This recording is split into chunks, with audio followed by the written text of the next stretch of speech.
it's Jen Frazier. We're here with another episode of UnTangled. It's Thursday, noon Eastern on LinkedIn Live. I am the CEO and founder of Firefly Partners. We are an agency that work with nonprofits on the strategy, structure, and systems that connect vision to social good and action. And we're here with Tracy Evans, longtime friend, great person in the nonprofit space, currently the Senior Executive Director of Obliteride at the Fred Hutch Cancer Center.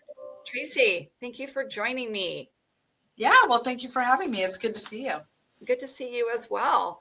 I know folks probably know who you are out there in the space, but why don't you give us a little bit of history of how you got to the current amazing seat that you're in right now? Okay. Well, I will keep it brief, even though it's not brief.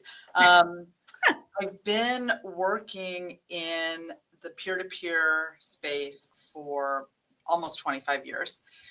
After a long corporate career, which was largely in marketing and the space between sales and marketing. So it's kind of an interesting transition I made.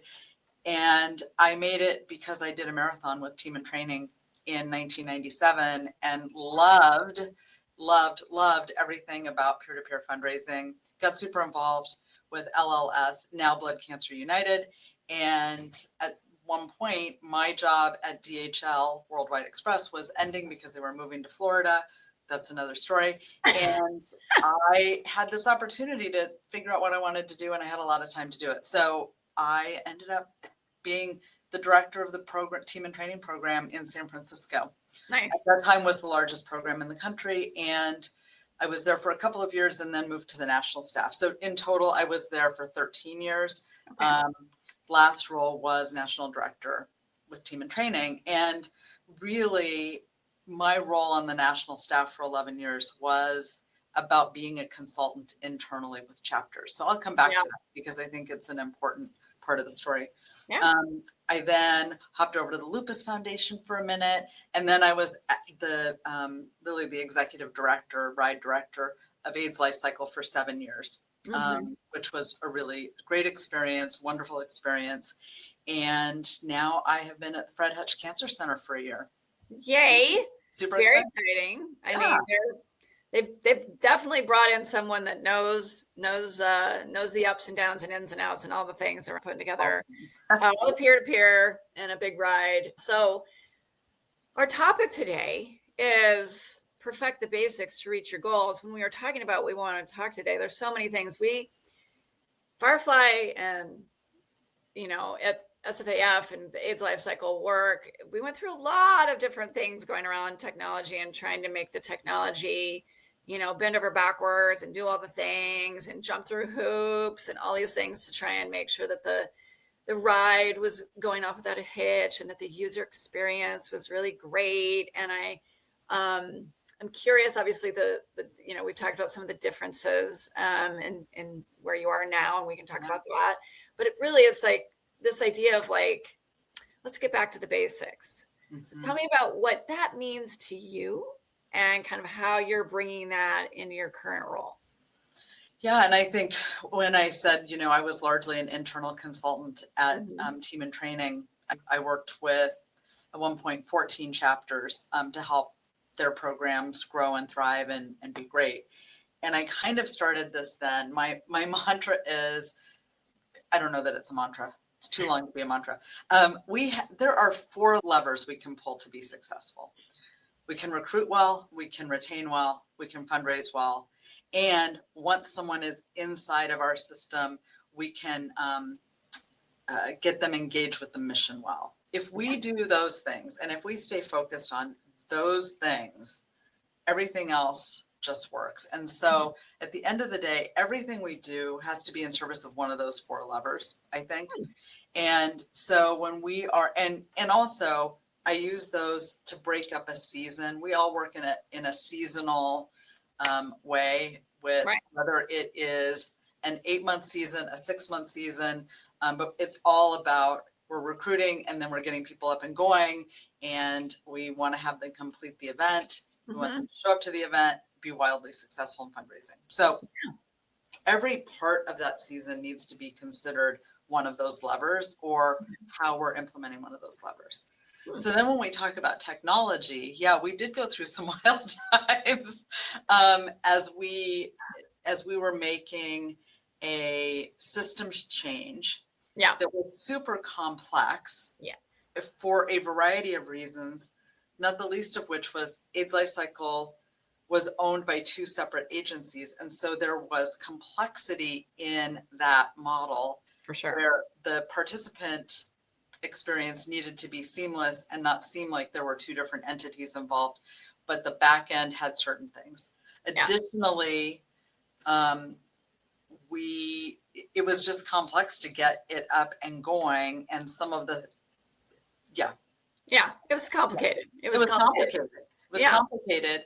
And this is a thing that I think exists out there in the space as a whole, that one of the complicated things about what we do, especially for something like AIDS Life Cycle, which was a 7-day event. So people are going for a 7-day event. I think it's very different than a 5K walk, right? Like there's so much that people need to know, so much that people need to be prepared for. And I think a thing that might be missing, this is going to sound weird, and now I know I'm going to get all kinds of emails, is a really great integrated experience, but for an event, for the event to be included in an app.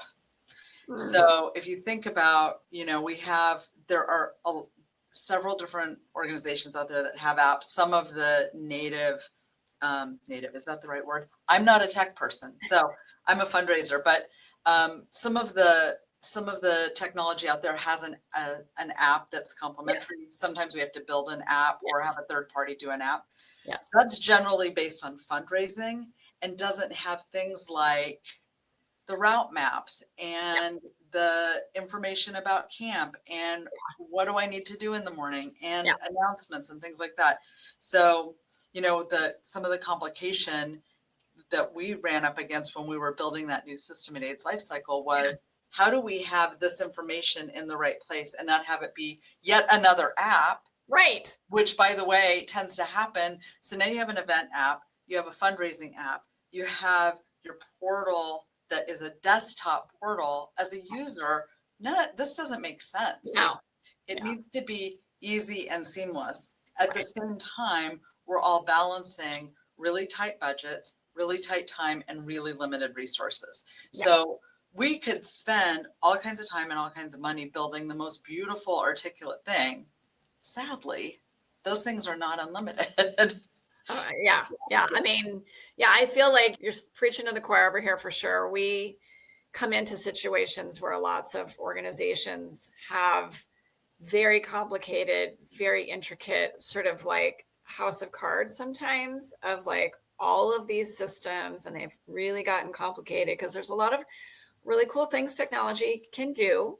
But sometimes it feels like, oh dang, like this has been a little bit like bubble gum and scotch tape and string. And if you pull too hard on one side, like the whole thing could come down, and you spend so much time and energy keeping this very precariously built sometimes or string of systems together.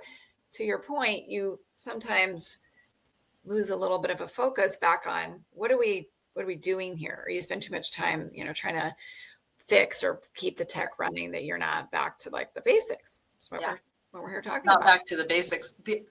There's one other thing I will say that I think is another constraint's not the right word, but there's also then an expectation of your participants that we live in a modern world. We live in 2025. So why don't we have a beautiful suite of tools that are perfect and integrated and look great? So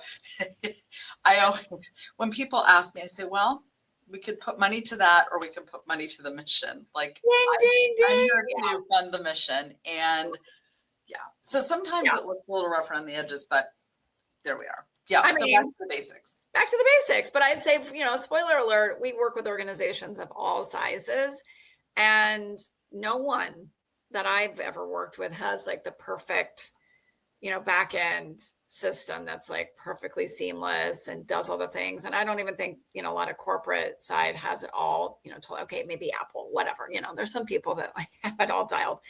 But like, we're nonprofits. Again, like your whole point is perfect. The money really should be going to the mission and the work. Right. So if you do have this big, crazy, expensive, seamless, state-of-the-art technology, your donors might be like, I see where my donations are going to. And you're like, no, we want it to go to the work.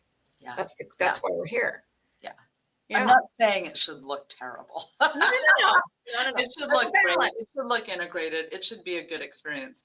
And you have to make limits. So back to the basics. Every time I'm making a technology decision technology decision, it has to, how does it serve one of my 4 pillars of intention and these basics?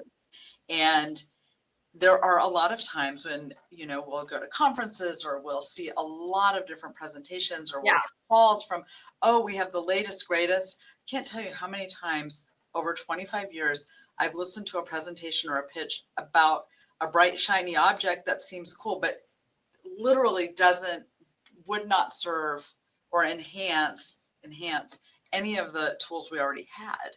There you go. So, it's so easy to be like, ooh, squirrel. Shiny.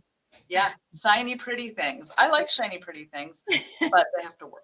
And I think also what we find is that you want to also just say, let's take a breath and let's see if that tool is actually let's dig a little, open up the hood, let's get in there, but also is it here and doing what it says it can in 9 months, a year or 2 years, whatever, because a lot of it, there's so much like shoo comes through and you're like, okay, what's the right thing to actually put some energy and money and resources into when we're limited on all those things?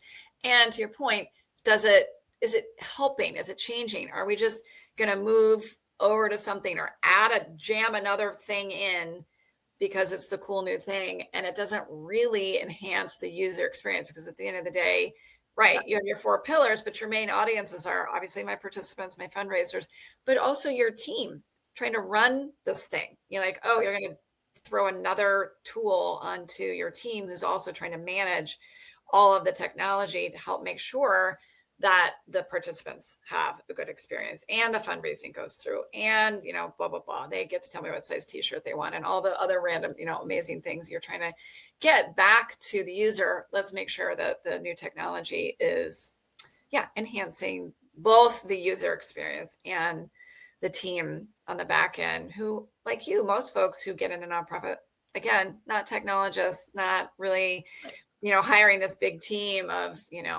the highly, skilled, high level developers or whatever. You're like, we're just a lot of times trying to make do with the folks that are here for the mission.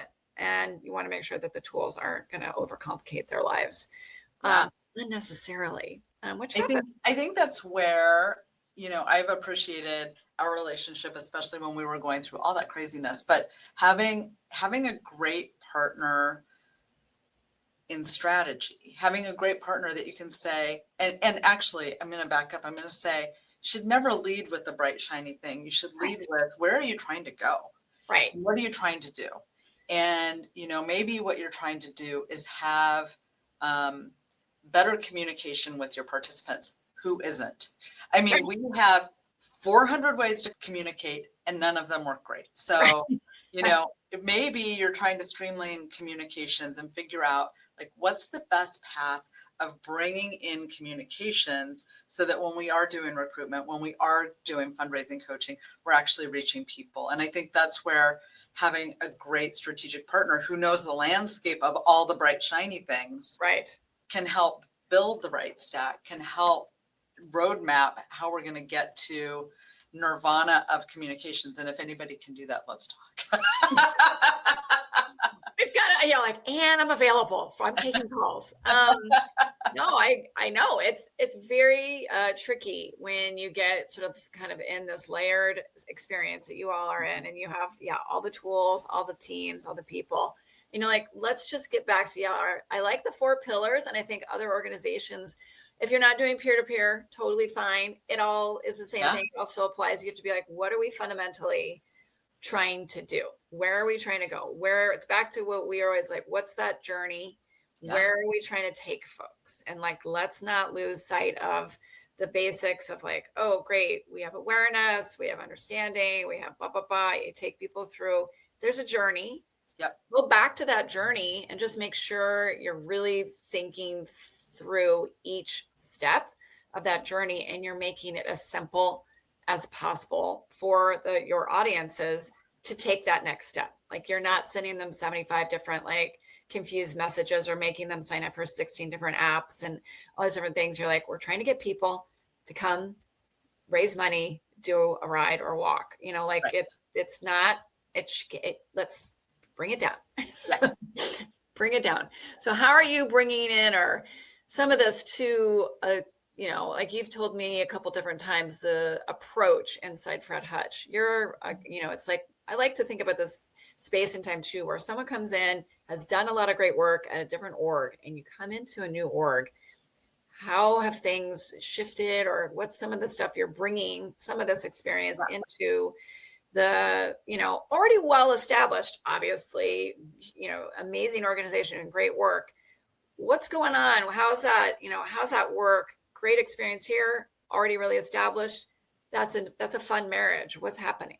Yeah. Well, first of all, I'm the luckiest girl on earth because I landed in a really incredible place. Oh, excuse me. Except for my automatic light goes off like every 20 minutes. I'm sorry about that. Are you in there? Hello? If I could get that repaired, it would be perfect. Anyway,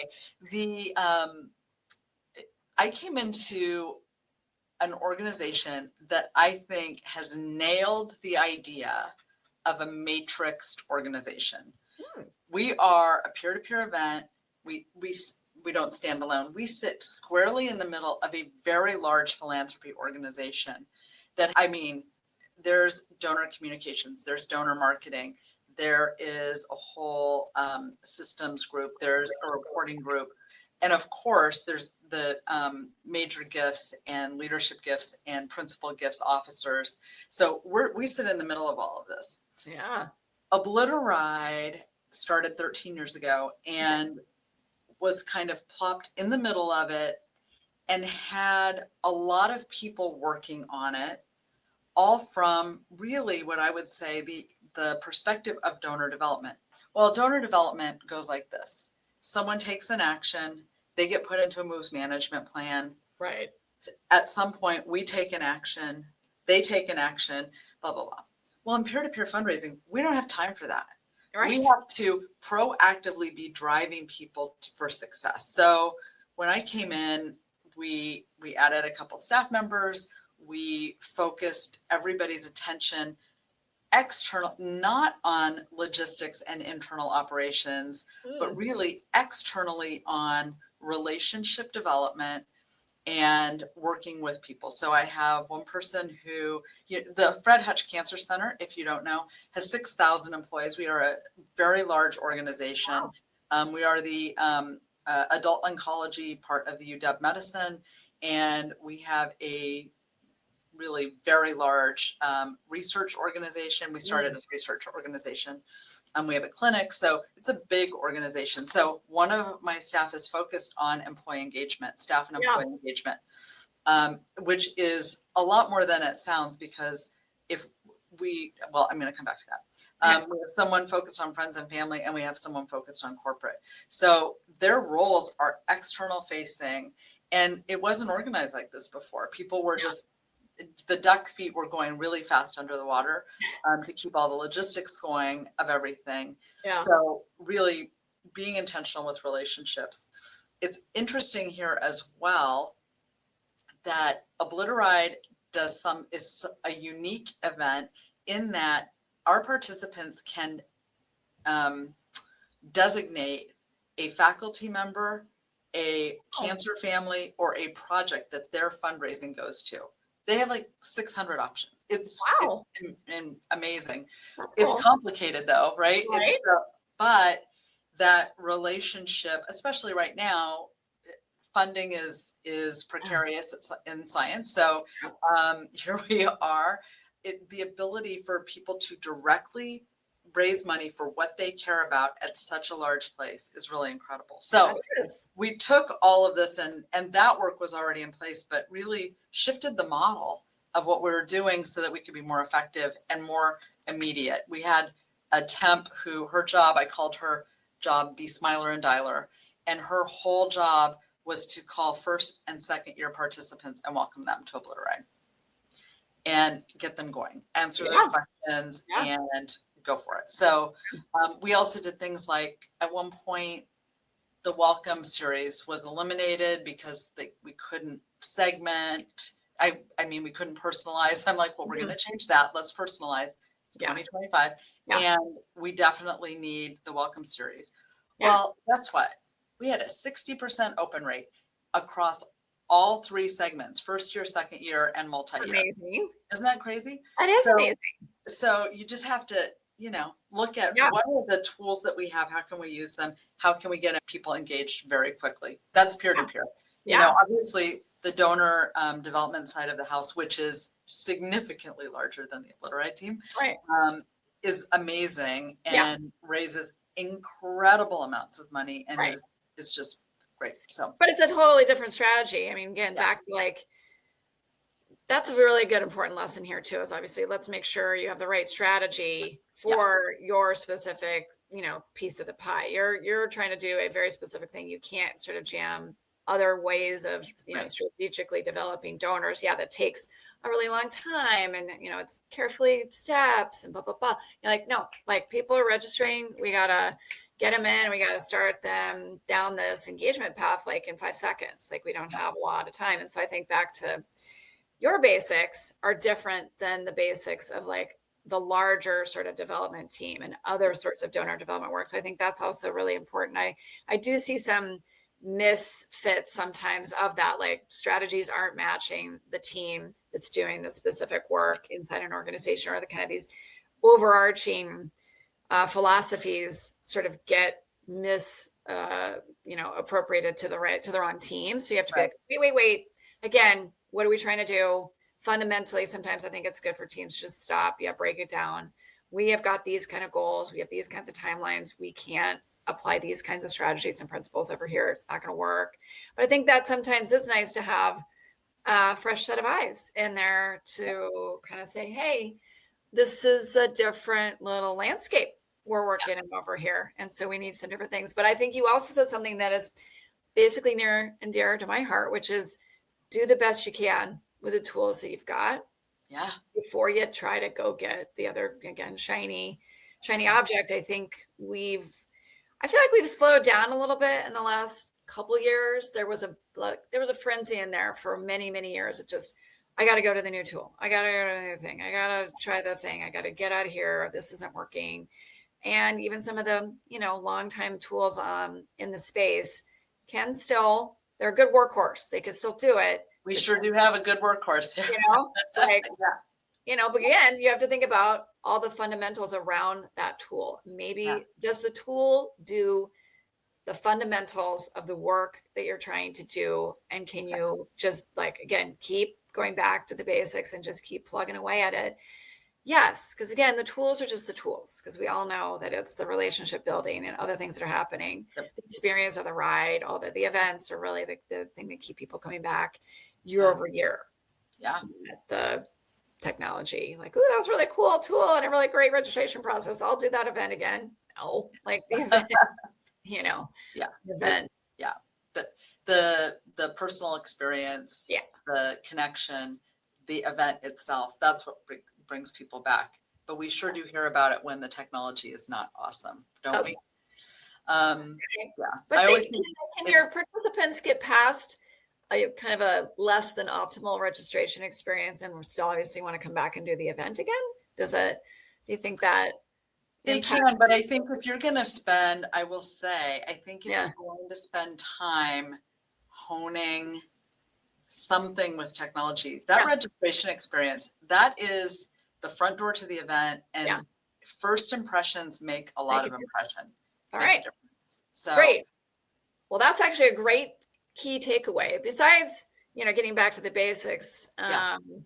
Think about, maybe for you that registration experience is a thing. For other folks, kind of thinking about their technology and the way they interact with supporters and things like, think about that first impression, or what's the key point in your journey with your participants, donors, advocates, volunteer, whatever your core audiences are that you're trying to communicate with and engage and, kind of move through an engagement, sequence. Yeah. What's the key point where you really want to hone in and go back and do some fine tuning on? Because again, that's really the fundamentals of the relationship building that we do at the organization. So awesome. Well, I loved everything you had to say today. It resonates with me deeply. Your key takeaway for anybody today, and then let's do some promoting of your event. Okay. My key takeaway is stay focused on the basics and make the basics great. Make the basics great. Make the basics great. And make the basics Right. great. And hey, come to Seattle summer. I don't think it gets better. I really have to agree with you. Seattle summer, it doesn't get better than that. And August 7th and 8th, we have a big Friday night party at Gasworks Park, which is where you do packet pickup. This last year we had G Love and Special Sauce was our special music. And then on Saturday, we have cycling events. We have a 25, 50, and 100-mile route. We have a 5K. We had more than 3,000 people did the 5K this year. Nice. So there is a lot to do with Obliteride, and you would be supporting an amazing organization, Fred Hutch Cancer Center. Did you know, here's the fun fact. Okay. Bone marrow transplantation was developed at Fred Hutch Cancer Center, and that was our first Nobel Prize. Wow, I like you first. I mean, I now work at an organization that has multiple Nobel Prizes. So it's a pretty impressive place. Very cool. It's a pretty impressive place, but it's super fun. There's something for everybody. Seattle in the summertime, you've got the ring of mountains around, the blue water, the blue sky. If you haven't been there, folks, it's worth the visit. It is quite stunning. And I can't say enough. I've lived there for a few summers and it is breathtaking, quite beautiful. So, and it would be super fun to hang out with Tracy because Tracy's like the funnest person on the planet. So let's thank you for that. Let's do this, people. So it's obliteride.org and go check it out. Registration opens in the spring for next summer's event. We want to get everybody there supporting a great organization doing great work.